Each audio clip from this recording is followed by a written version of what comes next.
संत चरमरज लागता सहज, संत चरमरज लागता सहज, वासने ते बीज जळून जाय। मग राम नामे उपजे आवडी, सुख घडोघडी वाढू लागे। कंठी प्रेम दाटे नैवे लोटे, हृदयी प्रगटे राम रूप। मग राम नामे उपजे आवडी, सुख घडोघडी वाढू लागे। तुका म्हणे साधन सुलभ गोमटे, तुका म्हणे साधन सुलभ गोमटे, परी उपतिष्ठे पूर्व पुण्य। मग राम नामे उपजे आवडी, सुख घडोघडी वाढू लागे। पांडुरंगाकडू प्रथम नमन, दुसरे चरण संतांची या। त्यांच्या कृपादाने कथेचा विस्तार, बाबाजी सद्गुरु दास तुका। नमो ज्ञानेश्वरा, नमो ज्ञानेश्वरा, निवृत्ती उदारा सोपान देवा। नमो मुक्ताबाई त्रिभुवन पावन्याद्यत्रे जननी देवाची। नमो सद्गुरु तुकया ज्ञान दीपा, नमो सद्गुरु सच्चिदानंद रूपा। नमो सद्गुरु भक्त कल्याण मूर्ती, नमो सद्गुरु भास्करा पूर्ण कीर्ती। संत चरणरज लागता सहज, वासने ते बीज जळून जाय। मग राम नामे उपजे आवडी, सुख घडोघडी वाढू लागी। श्रीमंत जगद्गुरु श्री तुकोबाराय शिवेला घेतलेल्या भंगातून संत चरणरजाचा महात्मा ना महिमा प्रतिपादन करतात। प्रतिवर्षाप्रमाणे संपन्न होणारा हा नामोत्सव ग्रामस्थ भाविक भक्त बेलवडे या सर्वांच्या सहकार्याने आणि त्या नामोत्सवातील आजची ही सेवा आहे, त्यामध्ये काही चिंतन करण्याचा प्रयत्न करू। या भंगातून जगद्गुरु श्री तुकोबाराय संतांचा महिमा प्रतिपादन करतात। या भूतलावरती संत जीवन आणि त्या संत जीवनाविषयी आज आमच्या तुमच्या अंतःकरणामध्ये काही भाव निर्माण व्हावा। संतांची शरणागती अंतःकरणामध्ये करण्याची वृत्ती निर्माण व्हावी। ही कधी घडेल तर त्याला एक नियम आहे, वस्तूचं महत्व जर आपल्याला कळालं तर माणसं वस्तू घेण्याकरता प्रवृत्त होतात बरं का। जोपर्यंत वस्तूचं महत्व कळत नाही तोपर्यंत वस्तू घेण्याकडे माणसाची प्रवृत्ती होत नाही बरं का।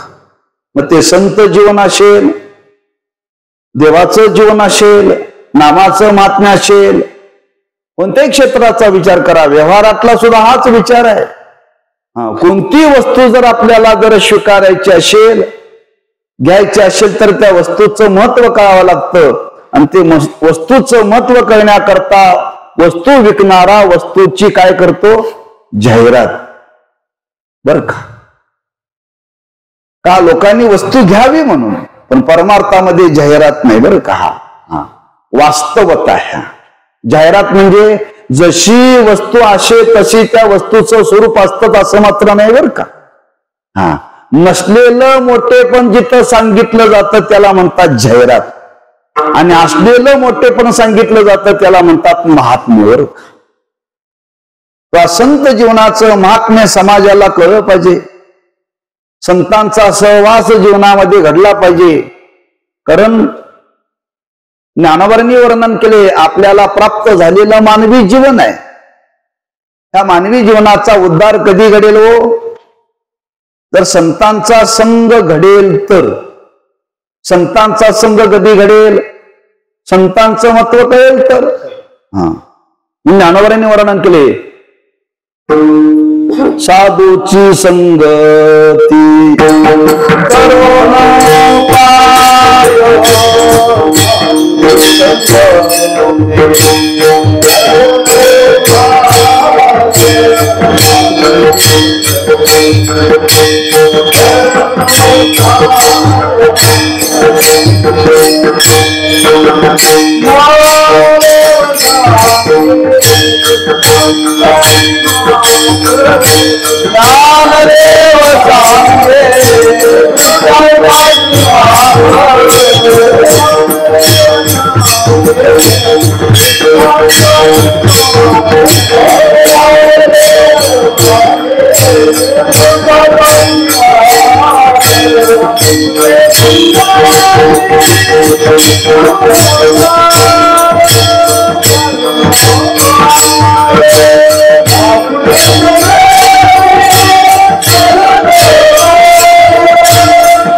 साधूची संगती तरुणोपाय.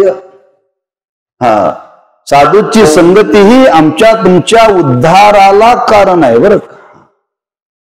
पण उद्धाराला कारण असणारी साधूची संगती, नाम संतांची संगती जरीही उद्धाराला कारण असली तरी तिथपर्यंत आपण पोचलं पाहिजे ना.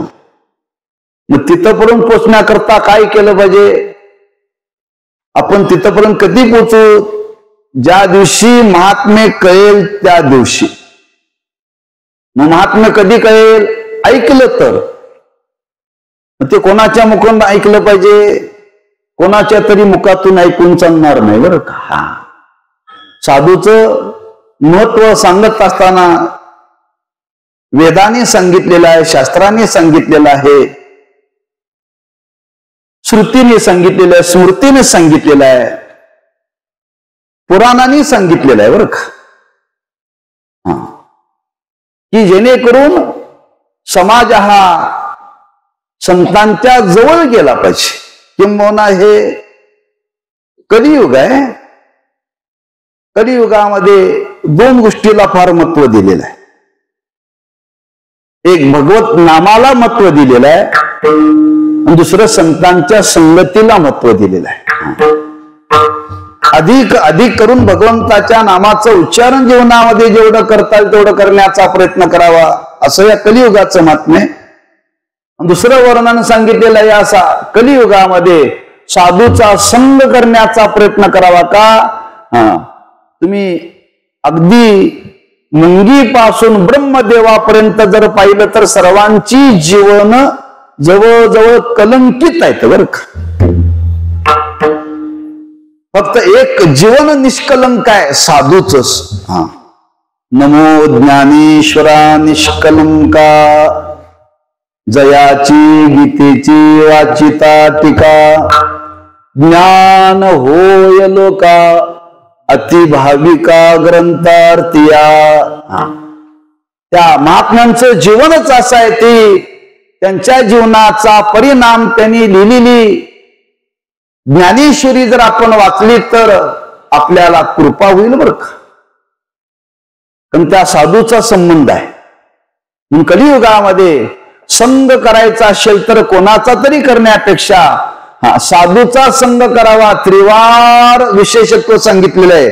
साधू थोर दाना, साधू थोर दाना, साधू थोर दाना, साधू थोर दाना, साधू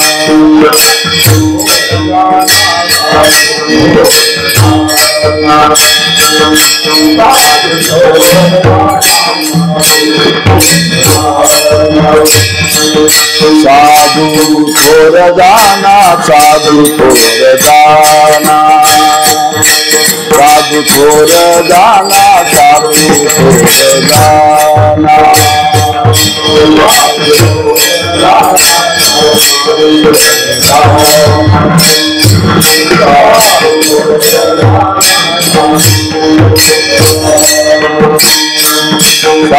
साधू थोर जाना कलियुगी, साधू थोर जाना कलियुगी, साधू थोर जाना, साधू थोर जाना, साधू थोर जाना, साधू थोर जाना।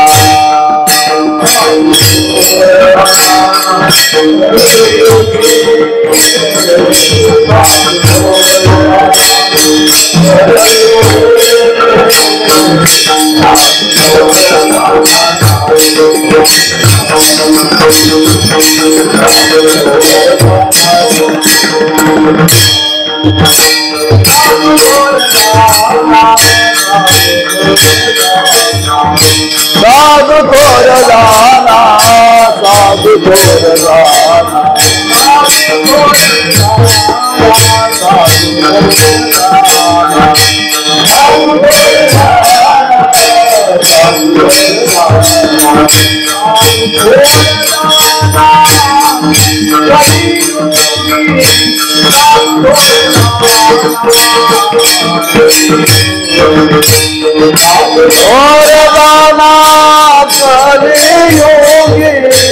साधु थोर जाना कलियुगी, साधु थोर जाना, साधु थोर जाना, साधू थोर जाना कलियुगी। या कलियुगामध्ये साधूचं जीवन श्रेष्ठ आहे। साधू वेगळा आणि महाराज वेगळा बरं का। आज लोक कीर्तनकाराला साधू म्हणायला लागलेत नव्हे बरं का। ते अलौकिक जीवन आहे संतांचं, लक्षात ठेवा। आणि अशा संतांचा संग जीवनामध्ये घडला पाहिजे, मान्य आहे, आपण स्वीकारला हा विचार की संतांचा संग घडला पाहिजे, कलियुगामध्ये श्रेष्ठ आहे, त्यांचा संग घडण्याने जीवनाचा उद्धार घडणार आहे। पण ते भेटतील का? भेटतील का? अवघड आहे ना। श्रेष्ठ आहे, मान्य आहे, संगत घडली पाहिजे, पण ते सजासजी असे संत जीवनामध्ये भेटतात का हो? नाही ना, देव दुर्लभ आहे। बहु अवघड असे संत भेटी, परी जग जेठी करुणा केली। त्या संतांचा संग घडायचा, ते संत भेटणं पहिल्यांदा अवघड आहे। आणि तुम्ही सांगता संतांचा संग करा, त्यांच्या सहवासामध्ये जा। त्यातला एक पर्याय आपल्या समोर सांगतो, जरी आपल्याला संत नाही जरी भेटले तरी संतांनी ज्या ज्या भूमीमध्ये वास केला त्या भूमीमध्ये तरी जावं बरं। संतांनी जिथं जिथं वास्तव्य केलं तिथं तिथं तरी जाण्याचा प्रयत्न करावा। या भूतलावरती संत अवतीर्ण झाले, ज्या ज्या स्थळाच्या ठिकाणी अवतीर्ण झाले त्या त्या स्थळाला क्षेत्रत्व तीर्थत्व प्राप्त झाले, तिथं तरी जावं। महाराजांनी वर्णन केले, नामामने सर्व सुकृते लाहिजे, एक वेळा जाईजे अलंकापुरा। जा म्हणतात तिथं, एक वेळा तरी जा। कुठे? अलंकापुरा। अलंकापुरा म्हणजे आळंदीला बरं का। तिथं वास्तव्य त्या महात्म्याने केलेलं आहे। जिथं ज्या महात्म्याने संतांनी वास्तव्य केलेलं आहे त्या भूमीमध्ये जा। का म्हणतात? आज संत संत रूपाने तिथं आहेत का?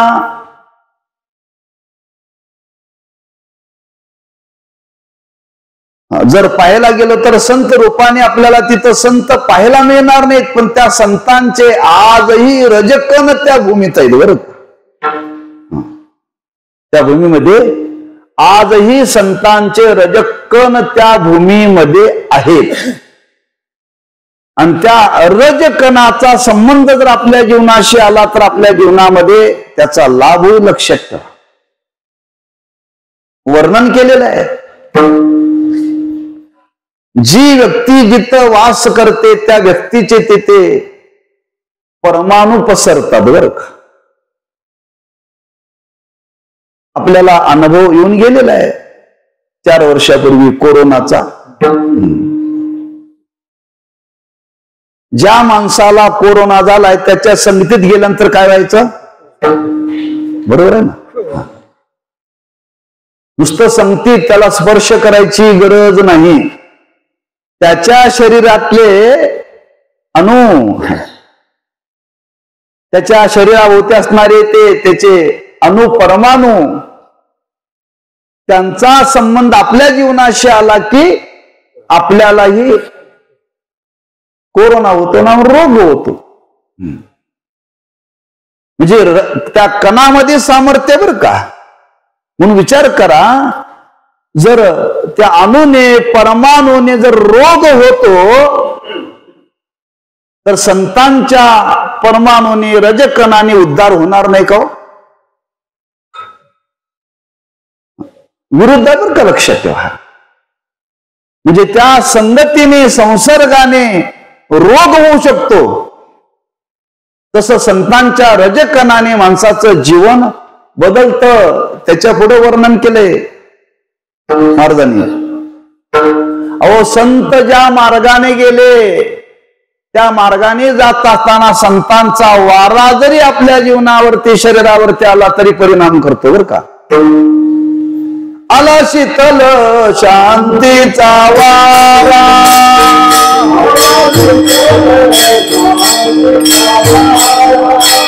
आला शीतल शांतीचा वारा,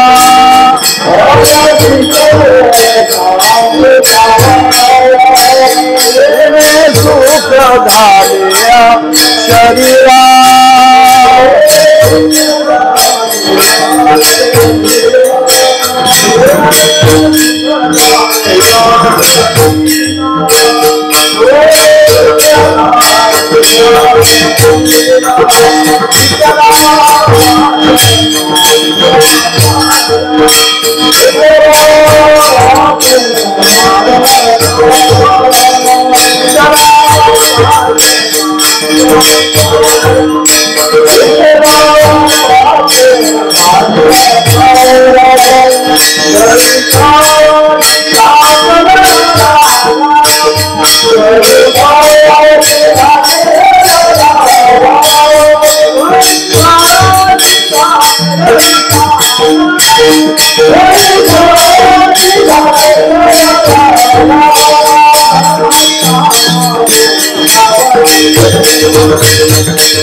आला शीतल शांतीचा वारा, तेने सुख झाले या शरीरा, फिटला पातकांचा थारा, कळी काळाशी धाक दरारा गा. आला शीतल शांतीचा वारा. हा संतांचा नुसता वारा जरी लागला तरी परिवर्तन घडतं, लक्षात ठेवा. हे ग्रस्त एका ठिकाणी भोजना करता गेले आणि भोजना करता गेले. ताट काय पकवानं केलेली ती वाढलेली आहेत. भोजन झालं आणि भोजन झाल्यानंतर त्यांनी चौकशी केली, तुम्ही जो आज भात करण्याकरता जो तांदूळ वापरलेला आहे तो तुमच्या शेतातला आहे का रेशनचा आहे ना दुकानातला आहे? म्हणजे का नाही, मला जरा चौकशी करायची आहे तुम्हाला म्हणले. हो म्हणले आमच्या शेतातला आहे म्हणले. मग तुमच्या शेतातला ना, मग तुमचं शेत बहुतेक मशानाच्या जवळ असलं पाहिजे. हो म्हणले आमचं शेत मशानाच्या जवळ आहे. ज्यावेळी हा तांदूळ तुम्ही पेरला, भात पेरले, ते तयार झाला, तयार झाल्यानंतर त्याच वेळेला त्या मशानामध्ये प्रेत जळत होतं आणि ते होतं रोगीट. आणि त्या प्रेताचा वास तुमच्या या तांदळाला लागलाय. माझं काय बोलणं लक्षात येते काय बघा. हा, प्रेत जाळल्यानंतर त्या प्रेताचा धुराचा वारा जर तांदळाला लागला तर फरक पडतो. माणसाला जर माणसाचा वारा लागला तर फरक पडणार नाही का हो? आला शीतल शांतीचा वारा. हे संतांच्या संगतीचं महत्व लक्षात ठेवा. म्हणून संतांचा संग जीवनामध्ये घडावा. आणि त्या संतांचा संग जीवनामध्ये जर घडेल, काय जीवनामध्ये त्याचं फल मिळेल ते महाराज अभंगाच्या पहिल्या चरणामध्ये सांगतात.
संत चरण रज लागता सहज, वासने ते बीज जळूनी जाय. रजक्कन वर कहा, एक कण त्यांच्या चरणाचा आपल्या शरीराला तो लागावा, स्पर्श व्हावा. लक्षात ठेवा. परिणाम काय? वासने ते बीज जळूनी जाय. मी आपल्याला सांगितलं दुर्लभ आहे संत भेटणं. संत भेटणं जरी दुर्लभ असलं तरी त्यांचे रजक्कण मात्र आज आहेत. लक्षात ठेवा. आजही आपल्याला त्या रजकणाचा अनुभव घेता येतो. तुम्हाला मी विचाराने पटवून देईन. आपण ज्ञानोबारांच्या पालखी सोहळ्याला जाताय ना, गेला नाही तर आपल्याला ऐक्यू तरी माहिती आहे. तिथं रिंगण सोहळा होतो आणि त्या रिंगण सोहळ्याकरता 2 घोडे असतात बरं का. एका घोड्यावरती स्वार असतो आणि एक घोडा ज्ञानोबा यांच्या करता असतो. दुसऱ्या घोड्यावरती कोण बसत नाही बरं का. त्याच्यावरती ज्ञानोबराय बसलेले आहेत अशी सर्वांची भावना असते. मग तो एक घोडा रिकाम असतो. मग त्या घोड्याचं रिंगण होतं ते कुठं होतं? स्लॅपवरती, शेतामध्ये होतं ते. लाखो लोक असतात. मग ते रिंगण होत असताना तो घोडा पळतो. घोडा काय 4 फेऱ्या 5 फेऱ्या 3 फेऱ्या तो मारतो. फेऱ्या मारल्यानंतर त्या घोड्याच्या पायाची खालची माती घेण्याकरता माणसं जातात का? घोड्याच्या पायाखालची माती का ज्ञानोबरांची माती? म्हणजे ज्या घोड्यावरती ज्ञानोबराय बसले तो घोडा इथं फिरला म्हणून ती माणसं माती घेतात, कपाळाला लावतात, घरी बांधून आणतात. लक्षात ठेवा. म्हणजे आजही त्याचं महत्व आहे. ज्ञानोबरांना समाधीस्थ होऊन किती वर्षे झाली? 700 वर्षे होऊन गेली. अजूनही त्या रजकणाचं महत्व आहे का नाही? आजही लक्षात ठेवा. म्हणजे रजकणाचं महत्व हे अनन्य साधारण आहे. लक्षात ठेवा. अहो ज्ञानोबरांच्या चरणाचा स्पर्श झाला. कोणाला? भिंतीला. चरणाचा स्पर्श बर का. हा, ते बसले म्हणजे पाय देऊनच भिंतीवरती बसले ना. ज्या भिंतीला ज्ञानोबरांच्या चरणाचा स्पर्श झाला मग ती भिंत जड आहे का चेतन आहे? जड आहे.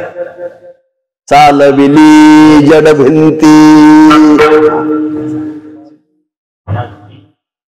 हरली चांगयाची भ्रांती. ज्ञानोबरांच्या चरणाचा स्पर्श दगडाला झाल्यानंतर दगड चालायला लागला. आम्ही तुम्ही दगड नाही, माणसं आहोत.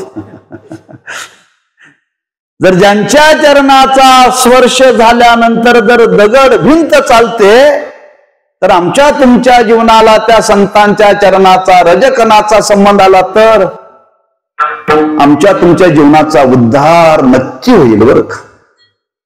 एवढं सामर्थ्य त्यांच्या चरणाच्या रजामध्ये बरं का. नवे नवे तुकोबारांनी वर्णन केले. अरे आम्हा तुम्हाला त्या चरणाचं महत्व यात नमन नाही. संतांच्या रजकणाचं महात्म्य देवाला सुद्धा लक्षात ठेवा.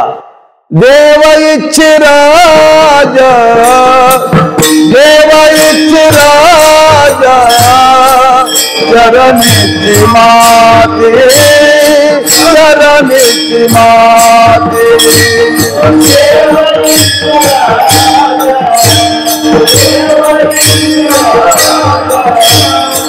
चरणेची माते देव इच्छे राजा, देव इच्छे राजा, चरणेची माते, चरणेची माते.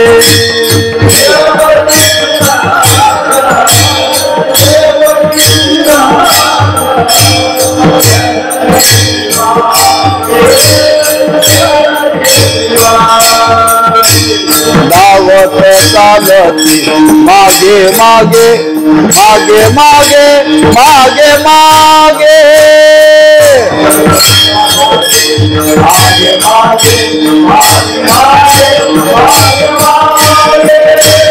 धावत चालती मागे मागे, मागे मागे, मागे मागे.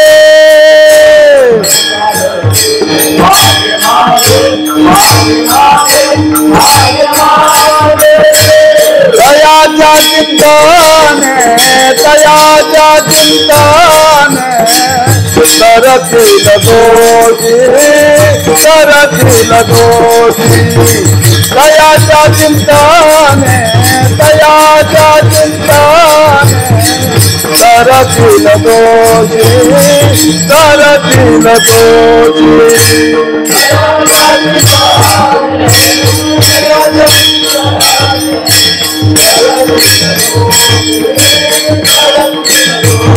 Thank you.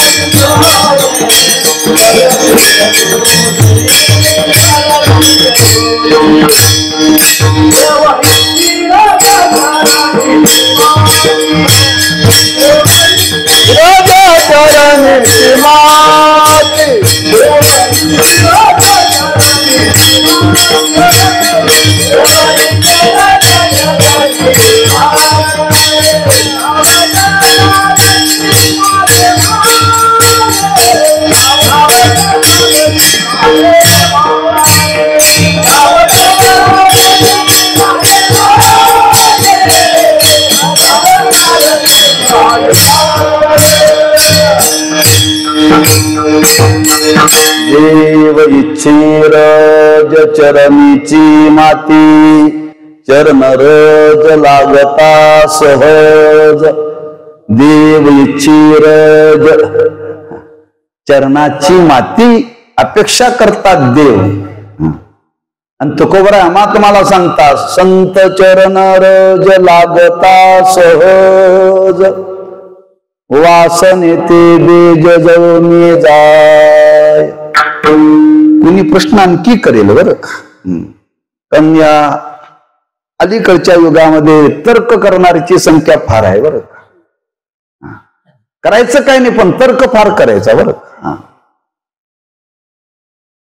कुणी म्हणेल तुम्ही सांगितलं की जिथं संतांनी वास केलेला आहे त्या भूमीमध्ये गेला तर त्यांच्या चरणाचा स्पर्श झाला तर आपल्या जीवनामध्ये परिवर्तन घडेल. म्हणजे महाराज आम्हाला तिथपर्यंत जाता येत नाही का? शरीर साथ देत नाही. शरीर साथ देत नाही. मी थोडा बदलून शब्द वापरलाय. कुणी म्हणजे पैसे नाही म्हणायची का गरज नाही, कारण का सरकारने अलीकडे आप केलंय. ज्यांचं 75 झालं त्याला फुकट केले हो. समजा कोणी घेऊनही जाईल पण ज्याला शरीरच साथ देत नाही तिथपर्यंत जाता येत नाही. तिथं गेल्याशिवाय त्यांच्या चरणाचा रजकणाचा संबंध होऊ शकत नाही. मग कुणी म्हणेल तिथले रजकण इथं आणता येतील का?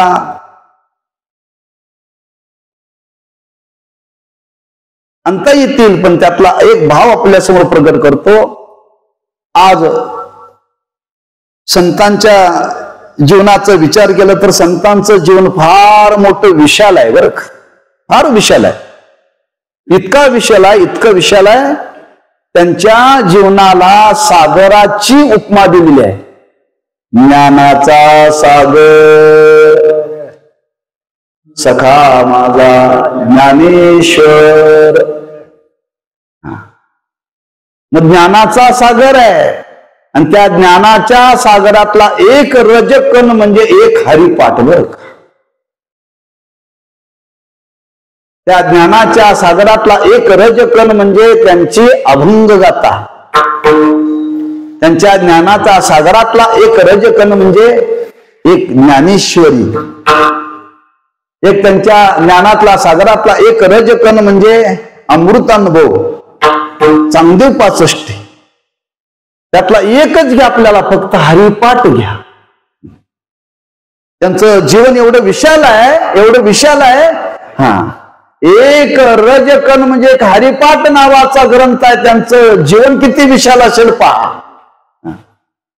मग एखाद्या ग्रंथाचा संबंध जर आपल्या जीवनाशी आला, हरिपाठ आणता येतो, त्याचा सहवास करता येतो बरं. त्याचा सहवास करता येतो. आज वाङ्मयाच्या रूपाने संतांचं हे जीवन म्हणजे रजकण एक एक कण आहेत बरं. आणि हा रजकणाचा त्यांच्या जर आपल्या जीवनाशी संबंध आला तर महाराज म्हणतात खरंच आपल्या जीवनामध्ये फल प्राप्त होऊ शकतं. आणि या भावनेतून तुकोबरा इथं वर्णन करता संत चरण रज लागता सहज. परिणाम वासनेचे बीज जळून जाय. त्यांच्या रजकणाचा संबंध जर आपल्या जीवनामध्ये आला तर वासनेचं बीज जळून जातं आपल्याला वासना माहिती आहे, पण वासनेचं बीज माहिती नाही बरं का. वासनेचं बीज माहिती नाही. वासनेचं बीज म्हणजे अज्ञान. वासना कुठे जन्माला येते? अज्ञानामध्ये जन्माला येते बरं का. वासना ही अज्ञानामध्ये जन्माला येते. जिथं अज्ञान नाही तिथं वासना राहत नाही. जिथं अज्ञान आहे तिथं वासना जन्माला आल्याशिवाय राहत नाही. आमच्या तुमच्या जीवनातली जर वासना जात नसेल तर समजावं त्याच्या मागे असलेलं अज्ञान अजून गेलेलं नाहीये.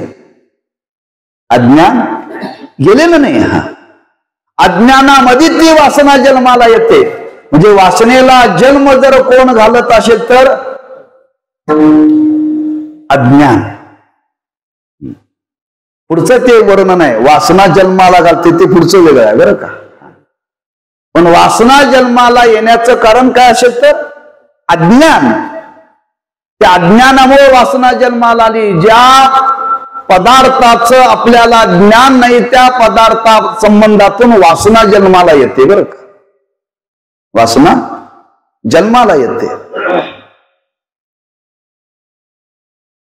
विनोदाने दृष्टांत सांगितला जातो बरं का. काही मंडळी काही घरामध्ये भोजना करता गेली, पाहुणी मंडळी म्हणा, आणि भोजना करता गेल्यानंतर त्या मातेनं त्या पाहुण्यांच्या करता पुरणपोळीचा नैवेद्य केला होता. प्रसाद भोजन केलं होतं.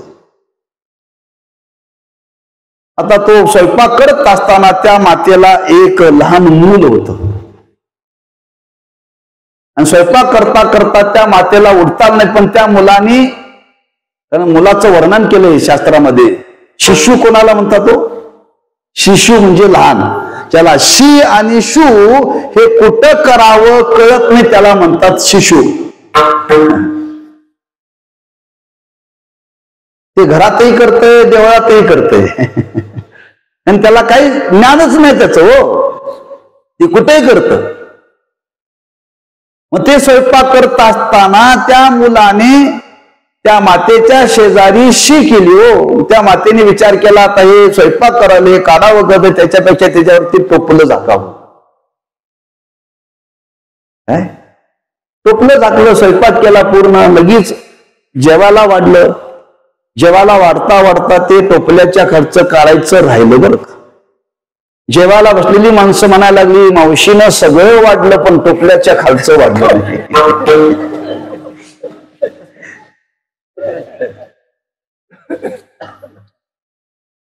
म्हणजे तुमच्या लक्षात आलं बरं का.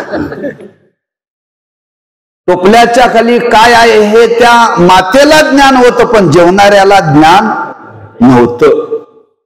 वासना निर्माण झाली. सगळं वाढले, सगळे पदार्थ वाढले, पण जे वाढलं नाही त्याच्याविषयी वासना. सगळं वाढलं पण ते वाढलं नाही, ह्याला म्हणतात तो वासना. कधी निर्माण झाली? ते कळालं नाही म्हणून.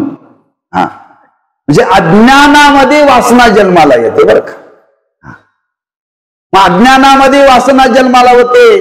मग ती निवृत्त कशाने होते? ज्ञानाने.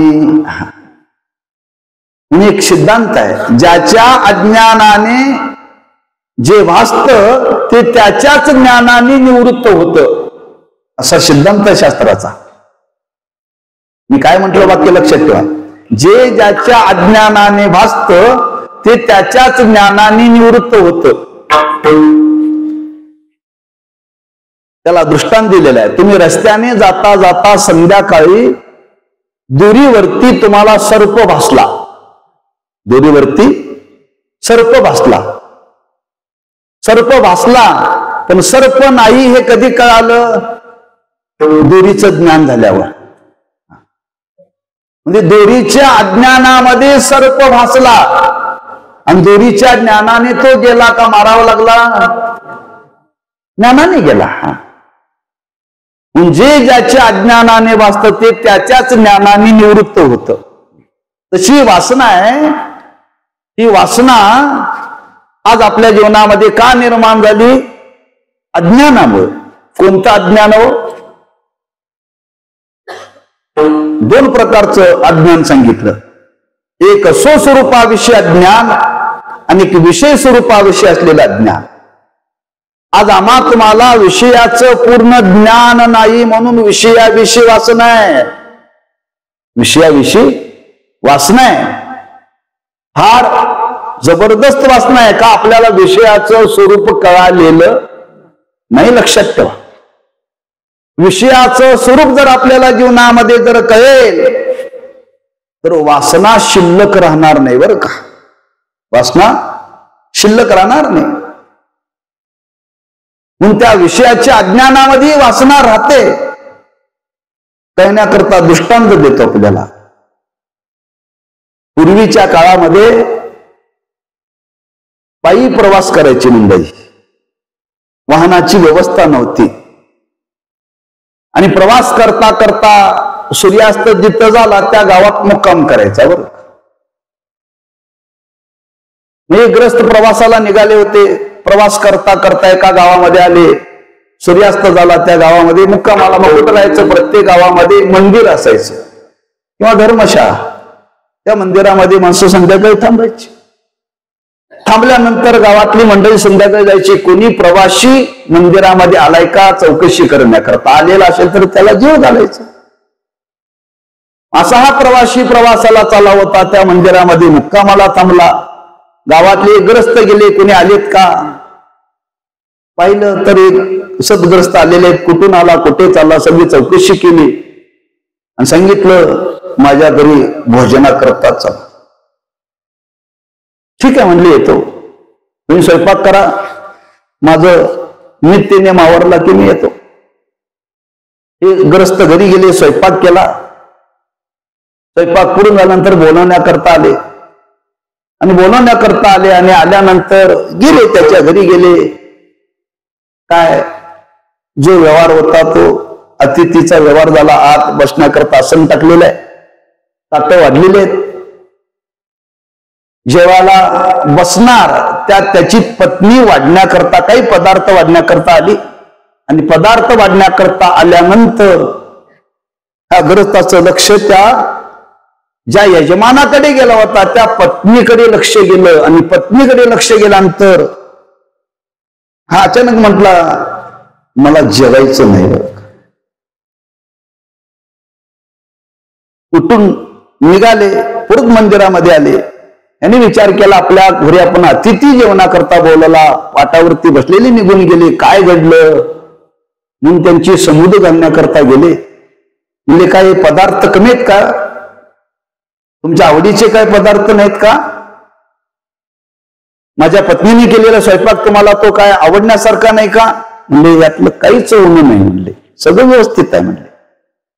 मग तुम्ही जेवायला बसलेले असे अचानक उठून का आला? काय चुकलं का माझ्याकडून? काय माझी पत्नी बोलली? काय माझ्या बोलण्यातून काय एखादा शब्द तोंडातून गेला निघून? म्हणजे काहीच घडलं नाही. पदार्थ योग्य आहेत, आमच्या बोलण्यात काय घडलं नाही, मग आपण अचानक का निघून आला? म्हणजे नाही मला आता जेवायचं नाही, म्हणजे भूक नाहीये. म्हणजे असं कसं? विचारलं, जेवणार म्हटला, घरी आला, ताटावर बसला, नाही म्हटला, पुन्हा निघून आला आणि आता नाही म्हणता. म्हणजे खरंच कारण सांगा म्हणले. तुम्ही कारण सांगत नाही तोपर्यंत मी घराकडे जाणार नाही म्हणले. काय ऊन असेल तर सांगा. त्यांनी सांगितलं फार तुझा आग्रह म्हणून सांगतो बरं का, लक्षात ठेव. तुम्हाला आमंत्रित केलं मी जेवणाकरता, तुझ्या घरी आलो, पण मी आहे मांत्रिक. मी मांत्रिक आहे आणि तुझ्या घरी जेवायला आल्यानंतर माझ्या लक्षात आलं तुला जी घरात तुझी पत्नी आहे ना, ती पत्नी नाही, ती पिशाची योनीतली आहे आणि ती पत्नीच्या रूपाने तुझ्या घरात आलेली आहे. असं त्यांनी सर्व सांगितलं. पिशाच्याला टाचा नसतात बरं का, पिशाच्याची सावली पडत नाही, हे लक्षण आहेत बरं का. कधी भेटलं तर ओळखा.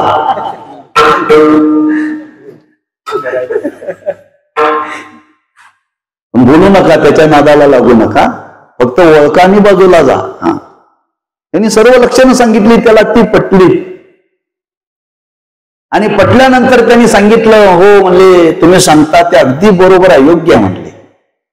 मग ते म्हणलं आता मी सुद्धा घरी जाणार आणि मी आता तुमच्या बरोबरच येणार म्हणाला. असं का? अरे तुझी पत्नी आहे महाराज, आतापर्यंत कळाली नव्हती म्हणून मी तिचा स्वीकार केला. आता मला तिचं ज्ञान झालं, कळालं, मी आता तिच्याशी संसार करणार नाही. जोपर्यंत कळत नाही तोपर्यंत माणसं प्रपंचात राहतात, ज्या दिवशी कळतील त्या दिवशी राहणार नाही. त्याला म्हणतात त्याचं ज्ञान होणं. आज आमच्या तुमच्या जीवनामध्ये प्रपंचाविषयी आसक्ती का आहे? अजून कळालेला नाही म्हणून. मी अज्ञान सांगलोय बरं का. अज्ञान आहे म्हणून आमचं तुमचं चाललेलं लक्षात ठेवा. त्याचं ज्ञान होईल तर आपण राहणारच नाही. याचा अर्थ विषयाविषयी अज्ञान आहे म्हणून तिथं वासना जन्माला येते, आणि स्वस्वरूपाविषयी अज्ञान आहे म्हणून वासना जन्माला येते. ही निवृत्त कशाने होते? ज्ञानाने. आणि तुम्ही तर सांगतायत संतांचा चरण रज लागल्यानंतर वासना निवृत्त होते. वासनेती बीज जळून जाय. म्हणजे वासनेचं बीज अज्ञान हे ज्ञानाने निवृत्त होतं. ज्ञानाने निवृत्त होत असताना तुम्ही सांगता की संतांच्या चरण रजाचा स्पर्श झाल्यानंतर निवृत्त होतो. बरोबर आहे, तुकोबर आहे म्हणतात. संत म्हणजे कोण? ते ज्ञानाचे चालते बिंब, तयाचे अवयवते सुखाचे कोंब. येर माणूस पण ते भांब लौकिक भागू. बर का? ज्ञानोबरांनी वर्णन केले. दुसरं वर्णन केले ज्ञानोबरांनी, गुरु ते तज्ञान, ज्ञानी आत्मदर्शन, दर्शनी समाधान, अतिवैशी. जिथं संत आहे तिथं ज्ञान आहे, जिथं ज्ञान आहे तिथं संत नाही. बरं का? जिथं ज्ञान आहे तिथं संत आहेत. मग जिथं संत आहे तिथं ज्ञान आहे. मग जिथं संतांच्या चरणाचा स्पर्श झाला तिथं काय आहे? ज्ञानच आहे ना. मग ते ज्ञानच अज्ञान निवृत्त करतं का नाही? संत संत म्हणजे सामान्य समजू नका. संतांच्या ठिकाणी ज्ञान राहतं आणि ते ज्ञानच त्या चरणाच्या रूपाने प्रगट होऊन आमच्या तुमच्या जीवनातलं अज्ञान निवृत्त करतं. लक्षात ठेवा. वासने ते बीज जळून जाय. एक संगती लावलेली आहे, दुसरी संगती लावलेली आहे. त्यांच्या नावाचा जरी जप केला तरी अज्ञान निवृत्त होतं. बरं का? ज्ञानदेव ज्ञानदेव म्हणता ज्ञानदेव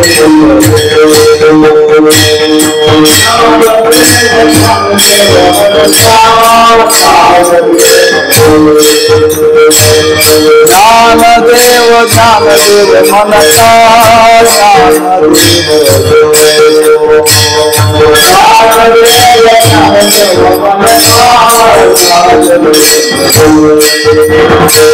वासुदेव होतो अखंड स्वधनी वदे.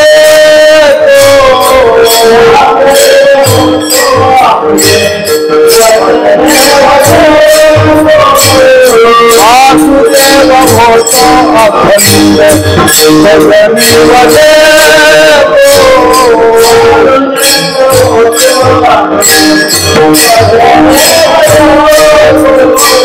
ज्ञानदेव ज्ञानदेव म्हणता ज्ञानदेव ज्ञानदेव म्हणता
ज्ञानदेव ज्ञानदेव म्हणता ज्ञानदेव देतो वासुदेव होतो अखंड वदनेव देतो वासने ते बीज जळून जाय वासना निवृत्त झाली पाहिजे वासना असावी का निवृत्त व्हावी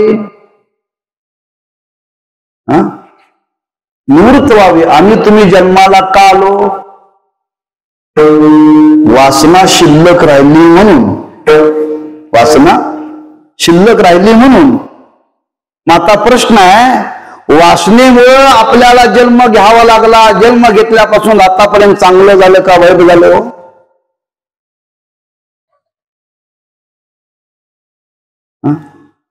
माडीवर माडी बांधणं म्हणजे चांगलं नव्हे गाड्यावर गाड्या घेणं म्हणजे चांगलं नव्हे सत्ता भोगणं म्हणजे चांगलं नव्हे जीवनातलं दुःख गेलंय का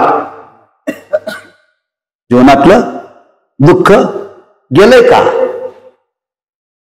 जीवनातलं दुःख गेलं नाही दुःख कधी जाईल मेल्यावर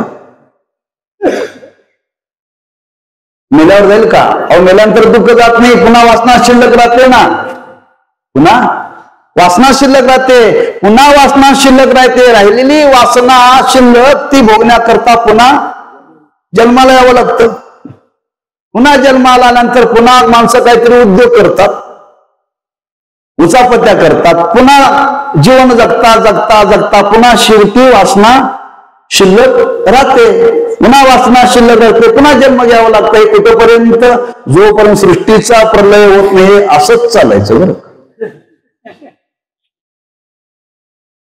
सृष्टीचा प्रलय होत नाही तोपर्यंत असंच चालायचं याच्यातून त्यात त्याच्यातून त्यात एक जन्म संपला की दुसरा दुसरा संपला की तिसरा जन्म घेणे लागे मग वासना निवृत्त करण्याकरता मनुष्याचा जन्म आहे का वासना वाढवण्याकरता निवृत्त करण्याकरता तर वासना निवृत्त करण्याकरता जन्म आहे तेव्हा मरायच्या आधी तंबाखू सोडावा का शेवटी लोकांनी ठेवावा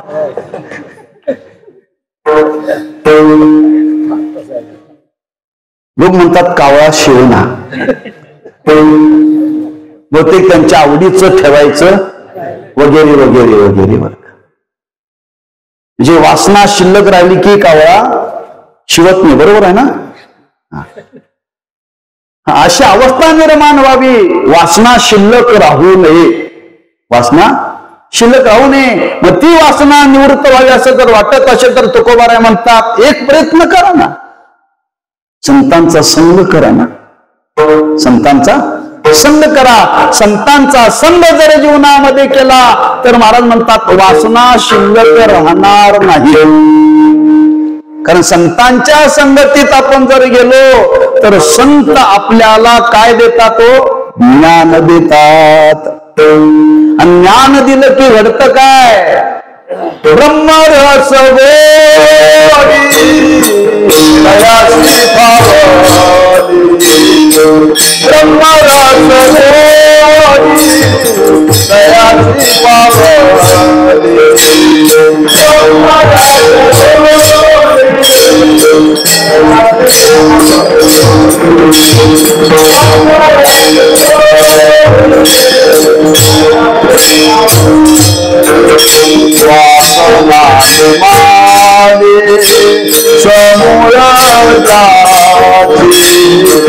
वासना समूळ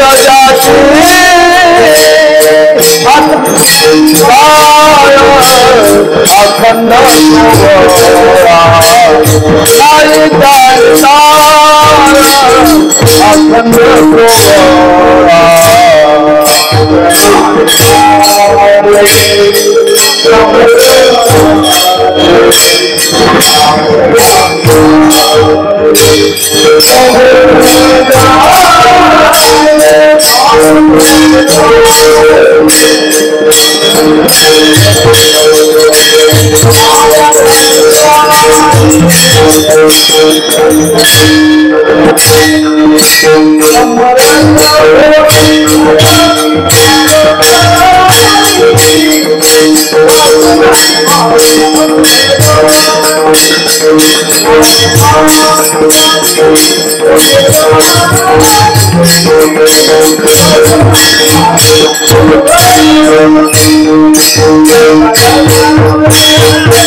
ब्रह्मरस गोडी तयाची फावली, वासना निमाली समूळ ज्याची. असं जे ब्रह्मज्ञान ते ज्ञान संतांच्या संगतीने आज प्राप्त होतं. ज्ञान झालं की अज्ञान जातं. ते अज्ञान जाणं म्हणजे वासनेचं बीज जळून जाय. जळून जाय म्हणजे त्याचा अंश शिल्लक न राहणं. अंश शिल्लक न राहणं बरं का. हा, आपल्याकडे जाळण्याची पद्धत आहे मेल्यानंतर.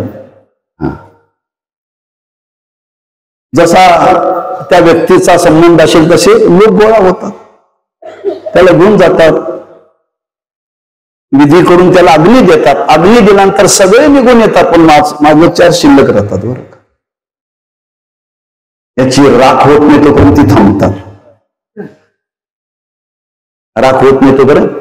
समजा ते राख व्हायला जर कमी पडत असेल तर आणखी लाकडं आणतात, तेल आणतात. राख झाल्याशिवाय येत नाही का. हे जर मधून उठलं तर, अर्धवट राहिलं तर नाही का. जे राख होईपर्यंत थांबतात त्यांनी, म्हणजे जळून त्याची राख झाली पाहिजे, अंश शिल्लक नाही राहिला पाहिजे. हा, ज्या शरीराची शेवटी काय होते, राख होते, लक्षात ठेवा.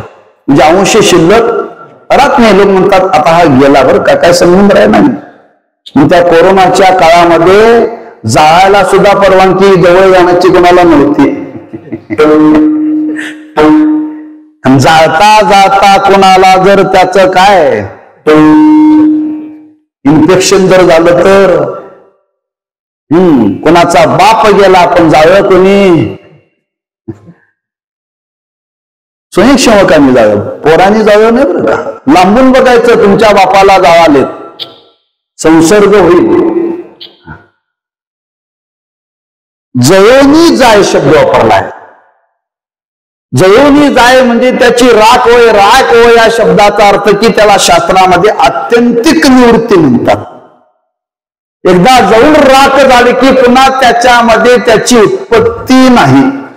उत्पत्ती नाही बरं का. आपण शेतकरी आहात. पुढच्या वर्षी पेरणी करता आताच भात होता का नवीन आणता पुन्हा,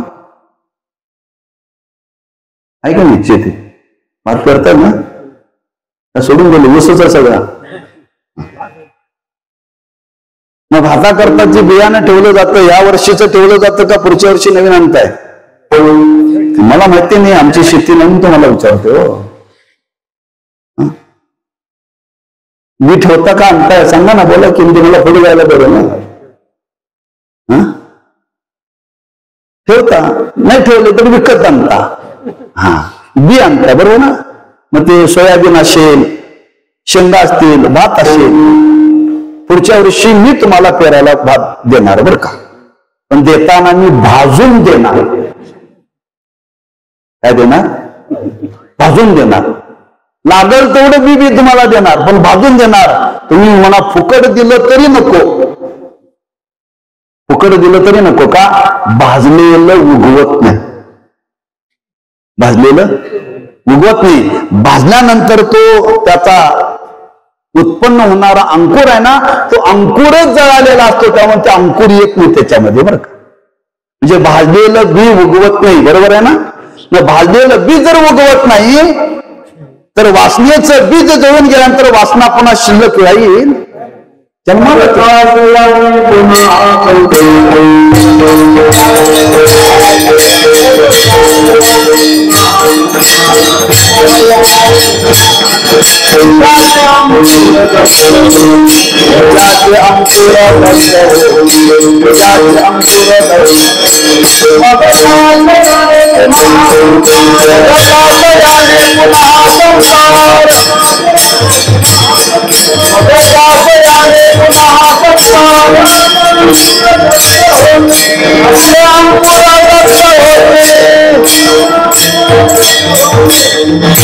बीजाचे अंकुर दत्त होती, किंवा महाराजांचं प्रसिद्ध प्रमाण आहे, बीज भाजून केली लाई.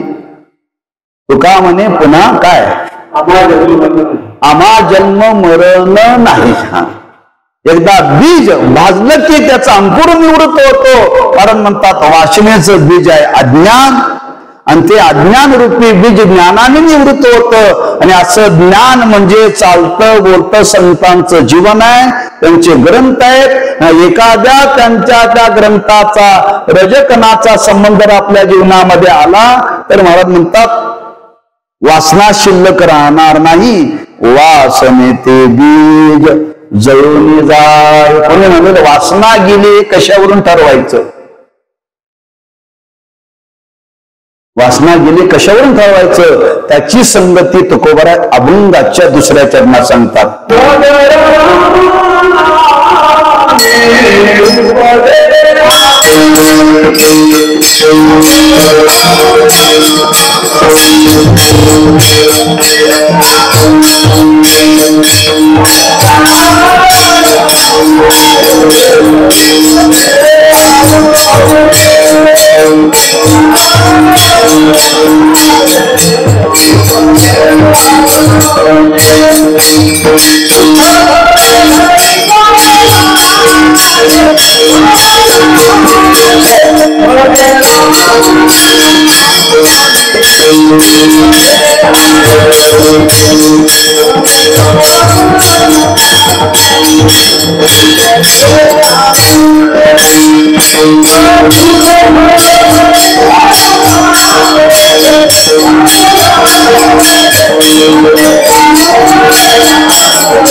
मग राम नामे उपदे, मग म्हणजे कधी वासना गेल्यावर. मग काय काय घडतं वासना गेल्यानंतर महाराजांनी त्याची 3 चरणामध्ये संगती सांगितली.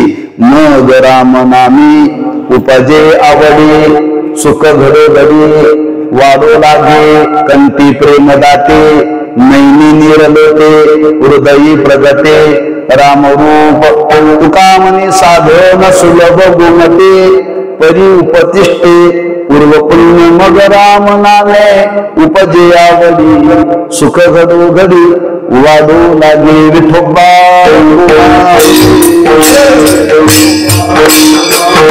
जय जय विठोबा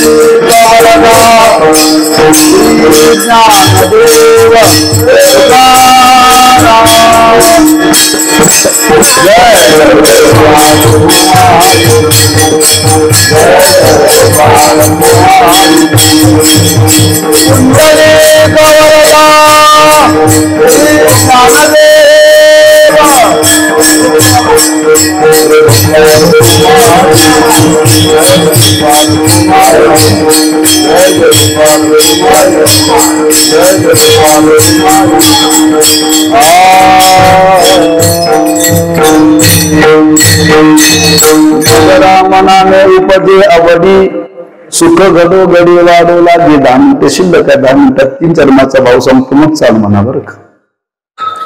तुमची वेळ देत नाही, माझी पण देत नाही तुम्हाला. मग रामनामे उपजे आवडी, मग म्हणजे कधी, देवाचं नाव कधी येतं. 2 कारण सांगितले तुकोबारांनी. एक वासना तरी निवृत्त झाली पाहिजे, नाहीतर अनंत जन्माचं पुण्य पाहिजे. आमच्या मुखाला देवाचं नाव काय येत नाही. मी आता गजर केला, कोणाचं तोंड उघडलंच नाही बरं का. काही लोकांनी टाळ्या वाजवल्या तिथले तिथंच बरं का. त्याला ताण सुद्धा दिला नाही. डॉक्टर सांगतात खांदा डोकायला ना, मग ते ताण द्या म्हणतात बरं का.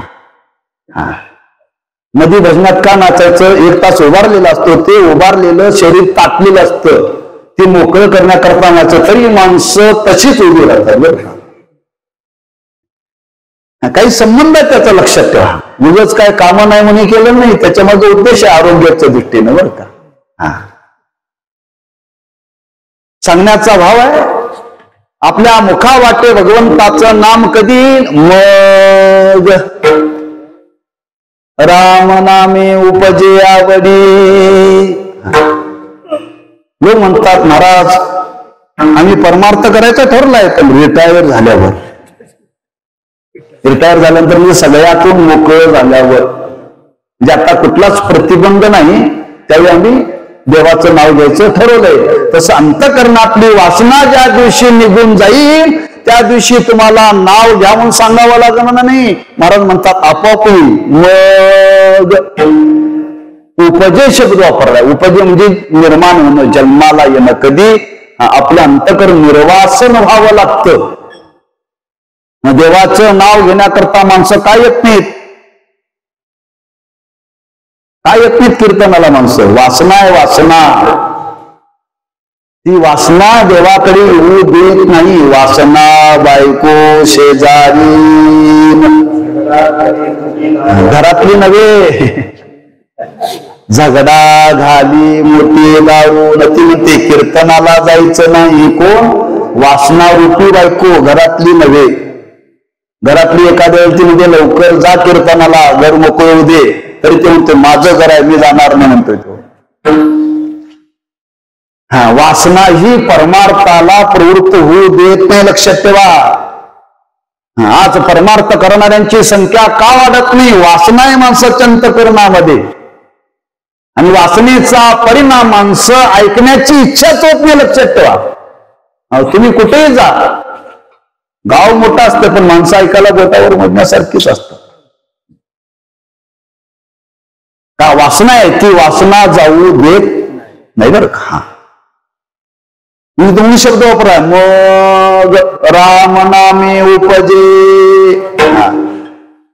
जर संतांचा संग घडला आणि त्या संतांच्या संगतीने जर वासना आपल्या जीवनातली निवृत्त झाली, की वासना निवृत्त झाली की आपणहून आपल्या मुखावाटे भगवंताचं नाम येईल, आणावं लागणार नाही आपोआप. माझी मज झाली अनावर वाचा, माझी मज झाली अनावर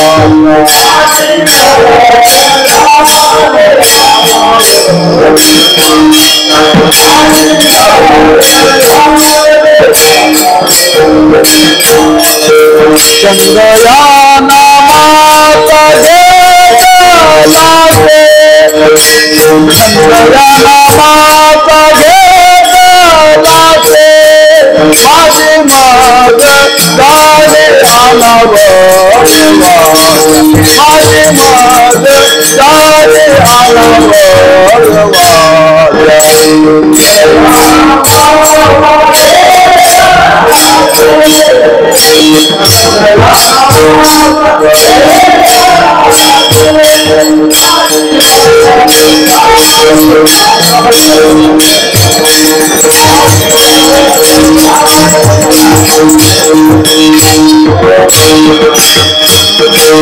माझे मज झाले अनावर वाचा, छंदया नामाचा घेतला शे, मग राम नामे उपजे आवडी.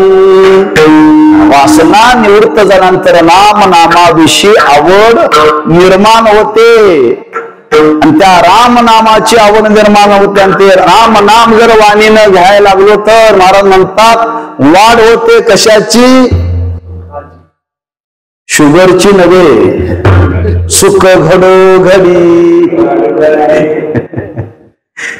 आमच्या जीवनात बीपी वाढायला लागलाय, शुगर वाढायला लागले का? अरे नामस्मरण करा, शुगरही वाढत नाही आणि बीपी वाढत नाही. काय वाढावं? सुख वाढावं. सुख कधी वाढेल? भगवंताचं नाम जसं जसं तुम्ही घ्याल तसं तसं घडोघडी वाढे सुख घडोघडी. बर का? म्हणजे तुम्हाला सुखाचा अनुभव येईल, आनंदाचा अनुभव येईल. असं सामर्थ्य त्या संतांच्या संगतीत गेल्यानंतर आपल्या मुखा वाटे ते नाम येईल. नुसतं नाम येईल महाराज म्हणतात नाही, ते आवडीनं येईल, सुख वाढेल. आणि ते नाम घेता घेता घेता तुमच्या जीवनामध्ये, तुमच्या अंतःकरणामध्ये अष्टभाव सात्विक जागे होतील. ज्यावेळी अष्टभाव सात्विक जागे होतात त्यावेळेच वर्णन केले. क्रांती प्रेम दाते नैनी नीरलोटे हृदयी प्रगते. ही परमार्थातली फार श्रेष्ठ अवस्था आहे बरं का. म्हणजे त्या भगवंताचं नाम घेता घेता घेता कंठ दाटून येतो. रडण्याचं सोंग करणं वेगळं आणि कंठ दाटून येणं वेगळं बरं का. कंठी प्रेम दाटे. कंठामध्ये प्रेम इतकं भरून येतं, इतकं प्रेम भरून येतं. नैनी नीर लोटे बरं का. ही अवस्था आहे. त्या गोकुळामध्ये ज्या गवळणी होत्या ना, त्यांची अवस्था गवळणींची होती बरं का. त्या भगवंताचं नाम घेता घेता घेता त्यांच्या अंतःकरणामध्ये प्रेम असं भरून यायचं, असं प्रेम भरून यायचं. कंठ दाटून यायचा बरं का. आणि डोळे पाण्याने भरून जायचे. नैनी नीर लोटे. परिणाम काय? हृदयी प्रगते. निर्वासन झाल्यानंतर ही अवस्था आहे बरं का. आणि अशी निर्वासन अवस्था संतांच्या संगतीमध्ये घडते. आणि संतांच्या संगतीत घडल्यानंतर महाराज म्हणतात सुखाचा अनुभव येईल, आनंदाचा अनुभव येईल, प्रेम भरून येईल आणि हृदयामध्ये तो परमात्मा प्रकट होईल. तुकोबाराय म्हणतात एरवी जर हे नाम घ्यायचं ठरलं तर महाराज म्हणतात घेण्याकरता काय फार कष्ट नाहीत बरं का. फार सोपं आहे भगवंताचं नाम. जशा तुम्ही लोकाला शिव्या देता तसं ओव्या सुद्धा म्हणता येतात हो. पण ते येत नाही ना. तुका म्हणे साधन सुलभ गोमते परी उपतिष्ठे पूर्व पुण्य. भगवंताचं नाम अतिशय सुलभ आहे, अतिशय गोड आहे, पण ते वाणीला येत नाही. काय येत नाही? एक पुण्य असावं लागतं, नाहीतर अंतःकरण निर्वासन व्हावं लागतं. परी उपतिष्ठे पूर्व पुण्य. दोन मुद्दे मांडले तुकोबारे. एक पूर्व पुण्य असे तर भगवंताचं नाम येईल, आणि आपलं जर अंतःकरण निर्वासन झालं तर भगवंताचं नाम येईल. पूर्व पुण्य आहे की नाही हे आपल्याला नंतर विचारात घेऊ.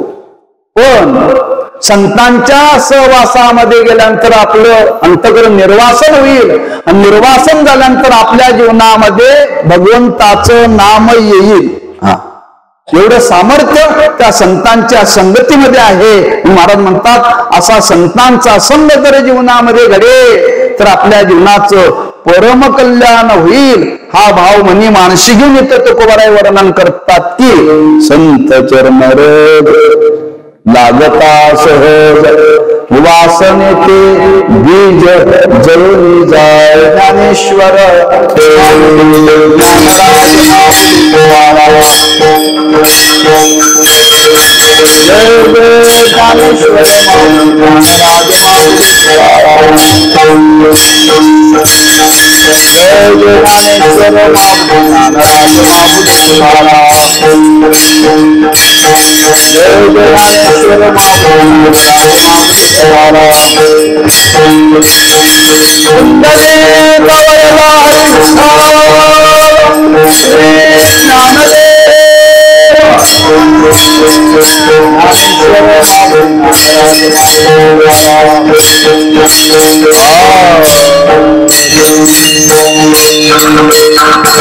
संत चरण रज लागता सहज वासविते बीज जळून नाय मग राम नामी उपजयावरी सुख घडोघडी वाढू लागी कंठी प्रेम लाटे नैनी निरलोटे हृदयी प्रगटे रामरूप तुका म्हणे साधन सुलभ गोमटे परी उपतिष्ठे पूर्व पुण्य मग राम नामे उपजयावरी सुख घडोघडी वाढू लागे येळीची मर्यादा मनी मानशी गुण काही अंशांनी अभंगाचा भाव प्रकट करण्याचा प्रयत्न केलेला आहे। तेव्हा संत संगतीतून काय आपल्याला लाभ होतो, काय प्राप्तव्य आहे तो विचार मांडलेला आहे। या पद्धतीने ते संतांचं महात्म्य जाणून आपण आपल्या आयुष्यामध्ये संतांची संगत करण्याचा प्रयत्न करावा आणि तशी त्या प्रयत्नाला त्या भगवंताने आम्हाला जे सामर्थ्य द्यावं लागतं, ती सद्बुद्धी द्यावी लागते, त्या भगवंताने आम्हा तुम्हाला द्यावी अशी त्या भगवंताच्या चरणी प्रार्थना करून शेवेला पूर्णविराम देऊ। पायाच्या प्रसादी काही बोलिलो विनोदी मज क्षमा कर्मी संतन अंगभूत युक्ती मोहया उपदेश तुमचे बडबडिलो शेष तुमच्या कृपेचे पोषणे जन्मो जन्मी तुकाराम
बोला।